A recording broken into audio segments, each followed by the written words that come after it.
নিজের জায়গা না হলেও টি-20 বিশ্বকাপে বাংলাদেশ দলকে শুভ কামনা জানিয়েছেন মোহাম্মদ সাইফুদ্দিন। এদিকে বিশ্ব আসরের প্রথম সেমিফাইনালে রিজার্ভ ডে রাখলেও দ্বিতীয় সেমিতে তা রাখেনি আইসিসি।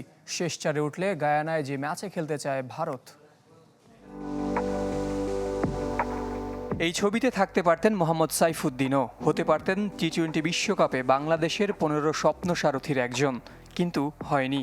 তাতে কি, দলটা তো তারও, তাই দেশ ছাড়ার আগে সতীর্থদের জানিয়েছেন শুভকামনা। সামাজিক যোগাযোগ মাধ্যমে সাইফুদ্দিনের সেই পোস্ট মুহূর্তেই ভাইরাল। দুঃসময়ে তার পাশে দাঁড়িয়েছেন সমর্থক ও শুভাকাঙ্ক্ষী। অনেকের দাবি বিসিবির অবিচারের শিকার এই পেস বোলিং অলরাউন্ডার। এমন সমালোচনা অবশ্য মানতে নারাজ বিসিবি বস নাজমুল হাসান। সাইফুদ্দিন থাকতেই পারতো, মানে সাইফুদ্দিন থাকলেও এটা নিয়ে কোনো সমস্যা হতো না, আর না থাকলেও যে একদম হুলস্থুল কিছু হয়ে গেছে তাও আমি মনে করি না। কারণ আমি মনে করি যে আমাদের এখানে যদি 3 জন পেসার খেলাবে, সেখানে ফার্স্ট চয়েস তো ডেফিনেটলি থাকবে তাসকিন, মুস্তাফিজ অ্যান্ড শরীফুল। এখানে আরেকজনের ঢোকার সম্ভাবনা খুবই কম। সমালোচনার মুখে আইসিসিও বিশ্বকাপের সূচি নিয়ে। আসরের প্রথম সেমিফাইনালে রিজার্ভ ডে রাখা হলেও দ্বিতীয় সেমিতে তা রাখেনি ক্রিকেটের সর্বোচ্চ সংস্থা। শেষ চারে উঠলে যে ম্যাচে খেলতে চায় ভারত।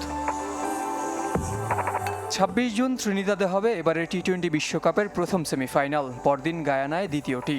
দু ম্যাচেই বৃষ্টির সম্ভাবনা থাকলেও দুরকম সিদ্ধান্ত কেন, তার ব্যাখ্যা দিয়েছে আইসিসি। প্রথম সেমিফাইনালের পর দুদিন সময় থাকলেও দ্বিতীয় সেমিফাইনালের পর মাত্র একদিন বিরতি দিয়ে হবে ফাইনাল। দলগুলোর ভ্রমণ ও পর্যাপ্ত অনুশীলনের সময় দিতেই শেষ সেমিতে রিজার্ভ ডে রাখেনি আয়োজকরা। সেই ম্যাচে ভারতের খেলতে চাওয়ার কারণ নাকি পুরোপুরি বাণিজ্যিক। প্রথম সেমিফাইনাল ভারতীয় সময় ভোর 6টায় হলেও দ্বিতীয় সেমিফাইনাল হবে রাত 8টায়। 150 কোটি মানুষের বাজার ও বিজ্ঞাপন বিবেচনায় সে ম্যাচে খেলতে চায় বিসিসিআই। এরই মধ্যে যার গ্রিন সিগন্যাল দিয়েছে আইসিসি। রিজার্ভ ডে না রাখলেও দ্বিতীয় সেমিফাইনালের জন্য বাড়তি 250 মিনিট বরাদ্দ রেখেছে আয়োজকরা। অতিরিক্ত এই সময়ের মধ্যেও ম্যাচ নিষ্পত্তি না হলে ভাগ্য নির্ধারণ হবে সুপার 8-এ দু দলের পারফরমেন্সের ভিত্তিতে। শেষ 8-এ টেবিলে এগিয়ে থাকা দল খেলবে ফাইনালে। এদিকে বিশ্বকাপের আগে ইনজুরির হানা দক্ষিণ আফ্রিকা শিবিরে। পায়ের ইনফেকশন নিয়ে আইপিএল ছেড়ে দেশে ফিরে গেছেন পেসার কাগিজো রাবাদা, নিশ্চিত করেছে প্রোটিয়া ক্রিকেট বোর্ড।